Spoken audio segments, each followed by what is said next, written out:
92.7 big FM पर आप सुन रहे हैं यादों का edit box with Nilesh Mishra, और मैं आपको सुनाने जा रहा हूँ कंचन पंत की लिखी कहानी प्यार की डोर, बिना किसी एड ब्रेक के।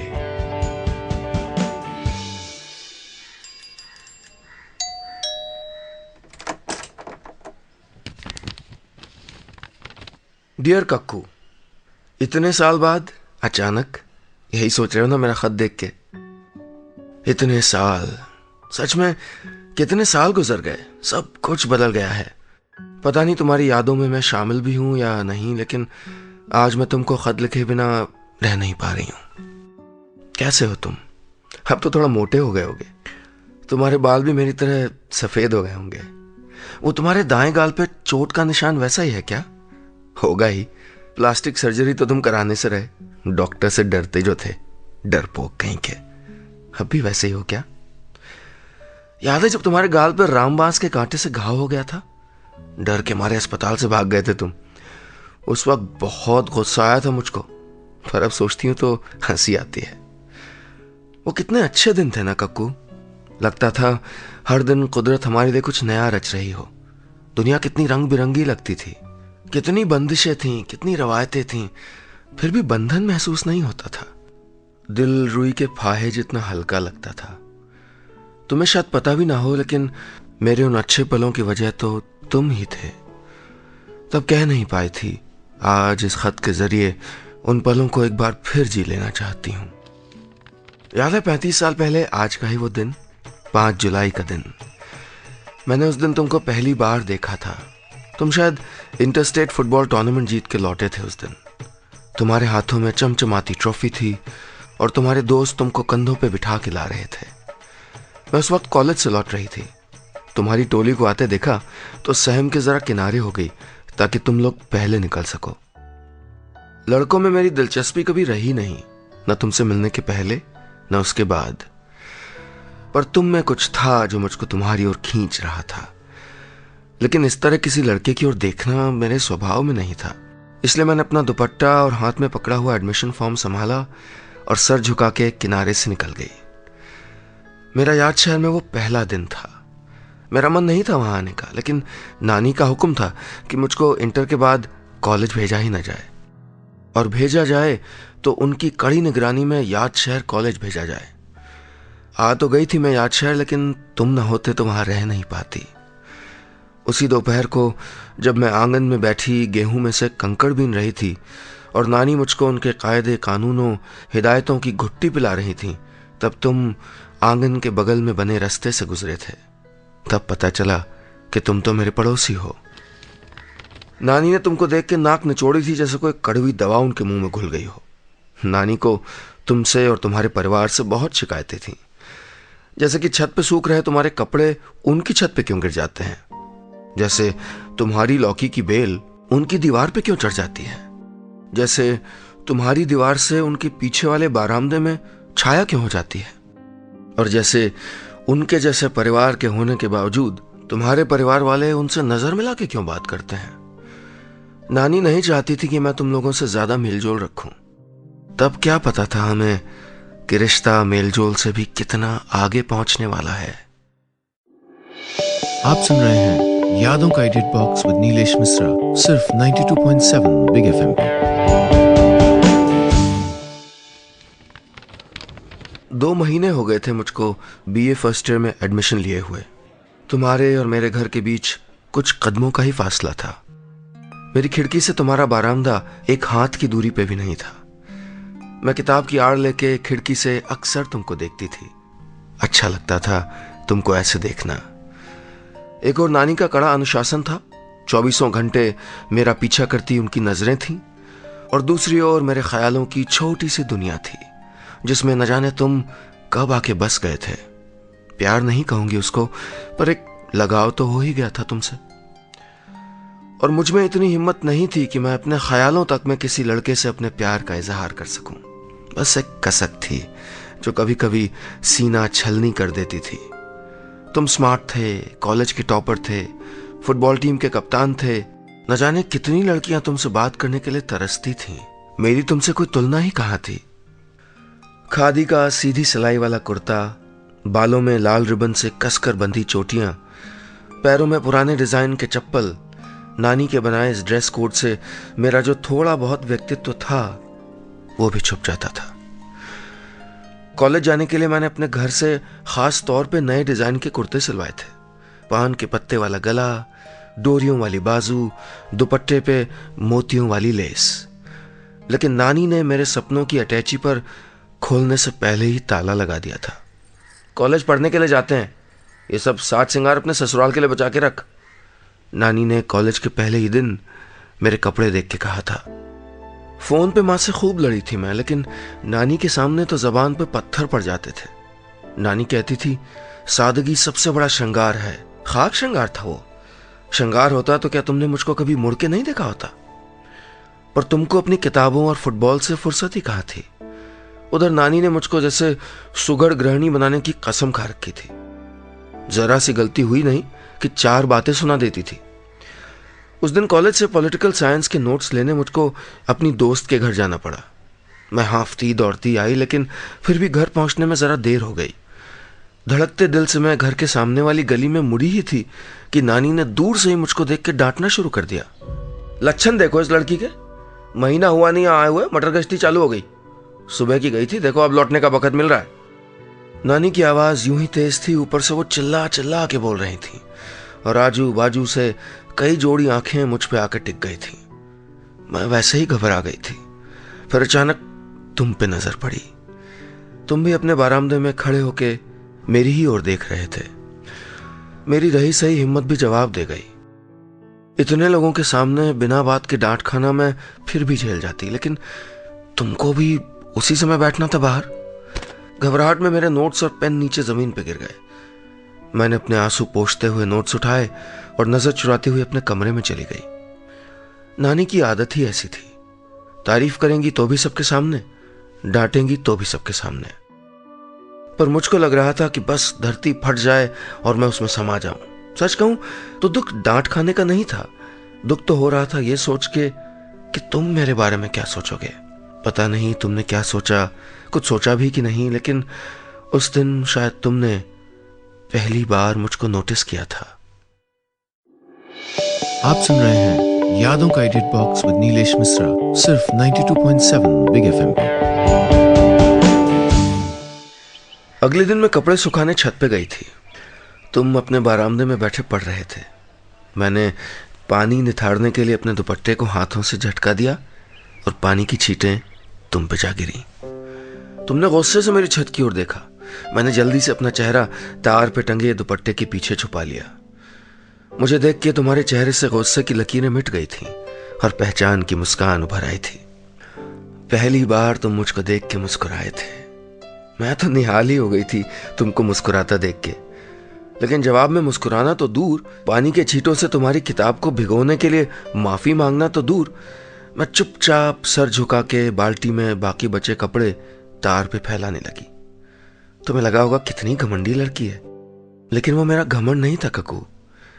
मेरे दिल में तुम्हारे लिए कुछ जज्बात थे और दिल का चोर नहीं चाहता था कि वो जज्बात सामने आ जाएं। 1-2 दिन बाद मैं कॉलेज जा रही थी तो एहसास हुआ कि तुम मेरे पीछे पीछे आ रहे हो।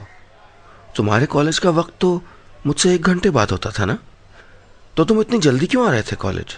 मैं खुद से सवाल कर रही थी और खुद को ही जवाब भी दे रही थी कि हो सकता है तुमको आज कोई और काम हो या तुम्हारी क्लास का वक्त बदल गया हो। पर दिल चाहता था कि तुम्हारे जल्दी कॉलेज जाने की वजह मैं हूं। और वजह शायद मैं ही थी, क्योंकि उस दिन के बाद तो हमेशा मेरे ही वक्त पे तुम कॉलेज जाते थे। मैंने कई बार तुमको परेशान करने के लिए जबरदस्ती देर भी की। एक दिन तो क्लास भी मिस कर दी थी। पर तुम भी कम जिद्दी नहीं थे, हमेशा मेरे बाद ही घर से निकलते थे। हम लोग ऐसे ही कॉलेज जाते थे, पर तुमने कभी कुछ कहा नहीं मुझसे। उस दिन मेरा जन्मदिन था। माँ ने तोहफे में मेरे लिए जामुनी और लाल रंग की अम्ब्रेला कट सलवार कमीज भेजी थी। नानी वैसे मुझको ऐसे डिजाइन वाले कपड़े नहीं पहनने देती थी, लेकिन उस दिन मेरा जन्मदिन था, शायद इसलिए उन्होंने मुझको वो कपड़े पहनने से नहीं रोका। नानी की छूट का फायदा उठा के मैंने कान में छोटे से झुमके भी पहन लिए थे।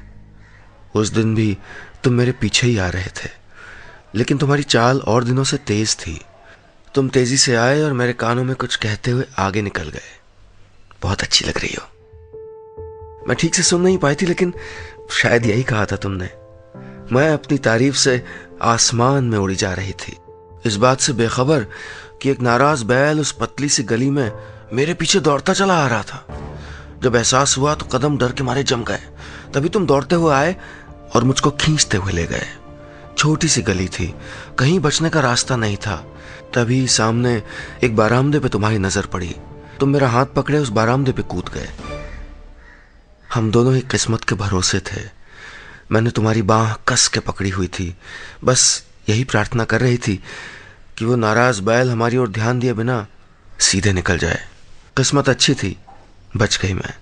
तब मेरा ध्यान तुम्हारी ओर गया। मुझसे दूर खड़े रहने की कोशिश में तुम करीब करीब पास के एक कैक्टस के पौधे में घुसे हुए थे। मैंने झटके से तुम्हारा हाथ छोड़ा और तुम्हारी कमीज कांटों में फंस के जगह जगह से फट गई थी। कैक्टस का एक कांटा तुम्हारे गाल पे गहरा कट चुका था। मैंने अपना रुमाल निकाला और तुम्हारे हाथ में पकड़ा दिया। तुम्हारे गाल का वो घाव तो भर गया था, लेकिन निशान वैसा ही रहा। कुछ निशान शायद कभी न जाने के लिए ही बनते हैं, तभी तो वो इतने अपने हो जाते हैं। मेरे दिल पे भी एक ऐसी ही छाप है, ऐसा ही निशान है, उन बीते दिनों का, उस अनकहे प्यार का, जो टीस तो देता है लेकिन उतना ही सुकून भी देता है। आप सुन रहे हैं यादों का edit box with Nilesh Mishra, सिर्फ 92.7 बिग एफएम पे। कक्कू, जिंदगी बहुत आगे बढ़ गई है ना तब से, पर मेरा एक हिस्सा आज भी वहीं कॉलेज के उस गेट के पास खड़ा है जहां मैं तुमसे आखिरी बार मिली थी। मैं अपनी दोस्त का इंतजार कर रही थी और तुम सामने से आते दिखे, कुछ सहमे हुए, कुछ घबराए हुए। तुम मेरे बगल में आके खड़े हो गए थे। मैं थर्रा गई। मेरी धड़कनें धौंकनी की तरह चलने लगी थीं। गला सूख गया था और हाथ में पकड़ी कॉपी का पन्ना मेरी हथेली के बीच कुचला हुआ था। कुछ देर तक तुम चुपचाप मेरे पास खड़े रहे, फिर अपने माथे का पसीना पोंछा, अपने गले को साफ किया और बोले, रितु कैसी हो? मैंने सहमते हुए अपनी पलकें उठाईं, लेकिन तुम्हारे चेहरे तक पहुंचने से पहले पलकें फिर झुक गई थीं। मैं कुछ बोल नहीं पाई थी। तुम भी देर तक खामोश रहे और फिर एक कदम मेरे पास आ गए। तुमसे कुछ कहना था। कहीं बैठ के बात कर सकती हो मेरे साथ? तुमने कांपती आवाज में पूछा था। मैं कुछ तय नहीं कर पाई। कक्कू, अगर आज वाली ऋतु होती तो कुछ कहती नहीं, तुम्हारा हाथ पकड़ के चल देती जहां तुम कहते। लेकिन तब इतनी हिम्मत कहाँ थी। दिल की हाँ और दिमाग की ना बेबसी बन के आंखों में भर गई थी। मुझे आज भी याद है तुम कितना घबरा गए थे मेरी आंखों में आंसू देख के। आई एम सॉरी ऋतु, मैं तुमको छेड़ नहीं रहा था, प्लीज तुम रोना मत, तुमने कहा था। उस वक्त तुम सिर्फ रोए नहीं, वरना तुम्हारा चेहरा बिल्कुल रुआंसा हो गया था। मैंने इस बार हिम्मत करके तुम्हारी ओर देखा। तुमने एक गुलाबी लिफाफा मेरी ओर बढ़ाया था। ये तुम्हारे लिए, ना पढ़ना चाहो तो फाड़ के फेंक देना। मैं समझ जाऊंगा कि मैं तुम्हारे लायक नहीं हूं। तुमने मेरी आंखों में झांक के कहा और फिर तुम चले गए। गुलाबी लिफाफे में रखा तुम्हारा दिया खत मेरे हाथ में था। उस बोझ से मेरे हाथ ही नहीं, दिल भी कांप रहा था। बारिश ने जैसे सूखी मिट्टी को छू लिया था। बारिश की सौंधी महक मेरे चारों ओर फैली हुई थी और मैं एक ही सांस में इस महक को पी जाना चाहती थी। मेरा दिल चाहता था कि काश दुनिया में उस वक्त सिर्फ मैं होती और तुम्हारा वो खत होता। लेकिन दुनिया में तो छोड़ो, मुझको अपने घर में भी वो एकांत नहीं मिल पाया। जब जब तुम्हारा खत पढ़ना चाहती, नानी कहीं ना कहीं से प्रकट हो जाती। शाम को दिया बत्ती करने के लिए नानी जब दूसरे कमरे में गई तो मैंने जल्दी से खत खोला। पहला अक्षर पढ़ा भी नहीं था कि एक हाथ ने झटके से तुम्हारा खत मेरे हाथों से छीन लिया। मुड़ के देखा तो नानी सामने खड़ी थी, लाल लाल अंगारों जैसी आंखें लिए हुए। वो खत जिसको लिखने के लिए तुमने न जाने कितने जतन किए होंगे, जिसको मेरे हाथों में देने के लिए तुमने न जाने कितनी हिम्मत जुटाई होगी, वो खत नानी पढ़ रही थी और उनका चेहरा साफ बता रहा था कि इस जुर्म के लिए उनके पास माफी नहीं है। नानी ने उस दिन मुझको डांटा नहीं, सीधे पापा को फोन किया। हमारी छुप छुप के होने वाली पता नहीं कौन सी मनगढ़ंत मुलाकातों का हवाला दिया, मेरे आवारा हो जाने की दुहाई दी, तुमसे नाम जुड़ने पे हो रही बदनामी का हवाला दिया। मैं बेवकूफ़ों की तरह नानी का चेहरा देखती रह गई। जो प्रेम कहानी ठीक से शुरू भी नहीं हुई थी, उससे इतना तूफान आ गया था। तो सोचो, अगर हम मिल गए होते तब क्या होता। खैर, नानी ने अगले ही दिन मेरा सामान बांध के मुझको मेरे घर कानपुर पहुंचा दिया। तुम्हें भी जरूर कुछ न कुछ कहा ही होगा उन्होंने लौट के। बिगड़ तो मैं गई थी, लेकिन सजा के तौर पे मेरे लिए उम्र कैद का फैसला भी अगले कुछ महीनों में हो गया। मेरी शादी तय हो गई विवेक के साथ। आप सुन रहे हैं यादों का edit box with Nilesh Mishra, सिर्फ 92.7 बिग एफएम पे।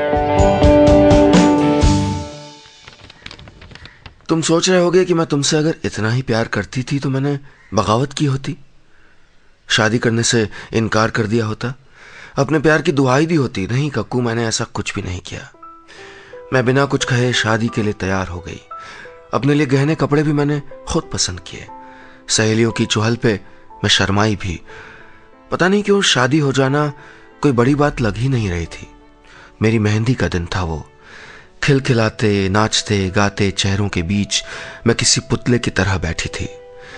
मेहंदी लगाने वाली दो लड़कियां एक एक करके मेरे हाथों को अपने कब्जे में ले चुकी थी। दीदी, आपके उनका नाम हिंदी में लिखूं या अंग्रेजी में? उनका पर अतिरिक्त जोर देते हुए मेहंदी लगाने वाली लड़की ने पूछा। आसपास कई खिलखिलाहटें गूंज उठी। किन का नाम, मैंने सोचा। उनका जो शादी के कार्ड पे छपा है, या उनका जो दिल में बसा हुआ है?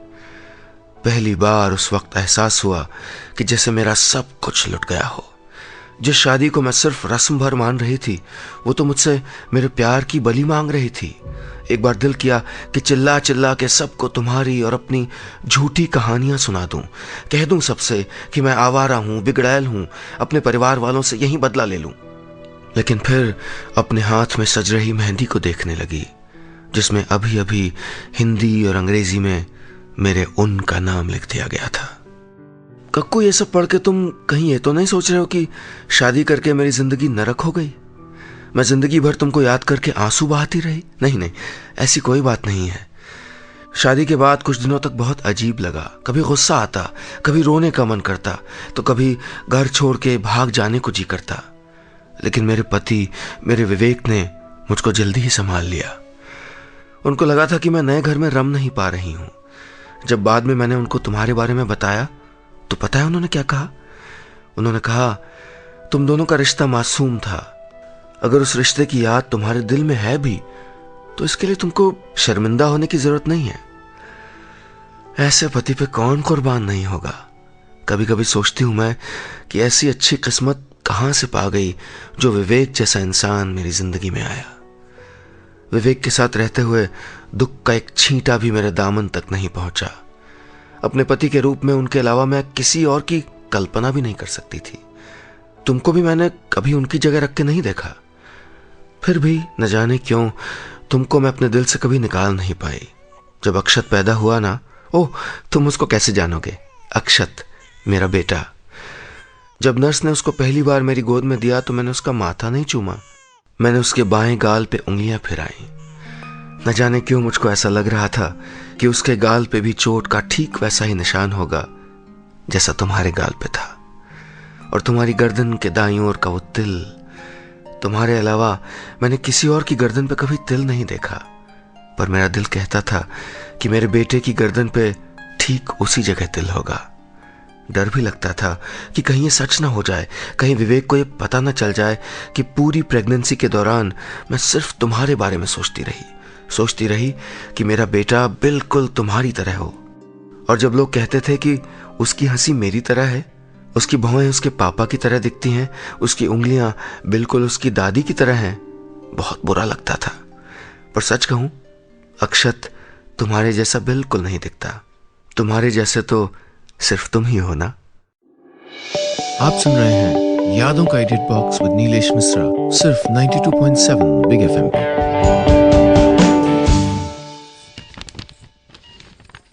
बहुत कुछ लिख चुकी हूं, पर अब तक वो नहीं लिखा जिसके लिए कागज और कलम लेके बैठी थी। याद है तुमने कहा था कि अगर मैंने तुम्हारा खत नहीं पढ़ा तो तुम समझ जाओगे कि तुम मेरे लायक नहीं हो। हाँ, मैंने तुम्हारा खत नहीं पढ़ा, लेकिन मेरे लिए प्यार का मतलब आज भी सिर्फ तुम हो। तब भी थे जब मैं अपने कमरे की खिड़की से छुप छुप के तुमको देखती थी, आज भी हो। जब मैं अपने मन की आंखों से तुमको महसूस कर रही हूं, और कल भी रहोगे जब मैं आसमान के किसी तारे की ओट में छुप के तुमको देख के मुस्कुरा रही होंगी। मैं चाहती थी कि जिस वक्त तुम ये खत पढ़ो उस वक्त मैं तुम्हारे सामने बैठी हूं, तुम्हारे चेहरे पे उभरने वाली हैरानी, खुशी, नाराजगी, चाहे जो भी भाव हो, मैं अपनी आंखों से देखना चाहती थी। मैं देखना चाहती थी कि तुमको कैसा लगेगा ये जान के कि कोई है जो तुम्हारी यादों को 22 सालों से अपने दिल में सहेजे हुए है। कोई है जिसकी आंखें आज भी तुमको याद करके मुस्कुराती हैं।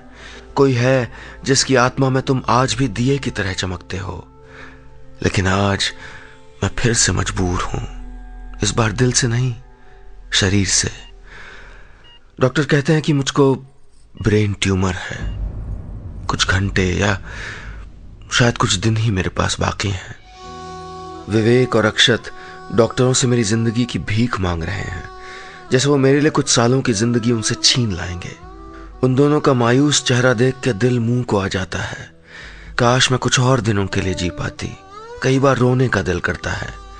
विवेक और अक्षत के सामने तो नहीं रो पाऊंगी, इसलिए आज दिल का सारा गुबार, सारी कही अनकही बातें तुमको लिखने बैठ गई। एक और वजह भी थी तुमको खत लिखने की। अपने दिल की बात मैं तुमसे कभी कह नहीं पाई थी। तुमने जो खत मुझको लिखा था, जो नानी ने मेरे पढ़ने से पहले ही फाड़ दिया था, उसमें क्या लिखा था ये जानने की ख्वाहिश अधूरी रह गई। वैसे अच्छा ही हुआ। यह ख्वाहिश पूरी हो जाती तो तुमसे जुड़ा धागा टूट जाता। यही डोर है जो मुझको तुमसे अब तक बांधे हुए है। तुम मेरा पहला प्यार हो, एक मीठी याद हो। लोग कहते हैं कि दो प्रेमियों के मिलने में ही प्यार की पूर्णता है। मैं ऐसा नहीं मानती। इतने सालों बाद भी तुम्हारी याद मेरे होठों पे मुस्कान ले आती है। क्या यह हमारे प्यार के पूरे होने का सबूत नहीं है? अब तुम्हारी दुनिया कोई और होगी, उसमें शायद मेरी याद तक शामिल ना हो, लेकिन मेरे ऊपर तुम्हारे प्यार का कर्ज है। जाने से पहले मैं इस कर्ज को चुकाना चाहती थी। इन खूबसूरत यादों के लिए तुमको शुक्रिया कहना चाहती थी। यह खत जब तक तुमको मिलेगा मैं जा चुकी होंगी, पर यकीन मानो मैं आखिरी सांस तक भी तुमको याद करती रहूंगी। तुमको ये सब लिखने से पहले दिल बहुत बेचैन था, लेकिन तुमको याद करके आज भी एक और बार फिर मेरे होंठ मुस्कुरा दिए हैं। मरने का डर खत्म हो गया है। इस जन्म में जैसे तुम हर पल मेरे साथ रहे, अगले जन्म में भी ऐसे ही कहीं किसी सड़क के मोड़ पे मुझे मिल जाना। मिलोगे ना? तुम्हारी ऋतु। बस इतनी सी थी कहानी।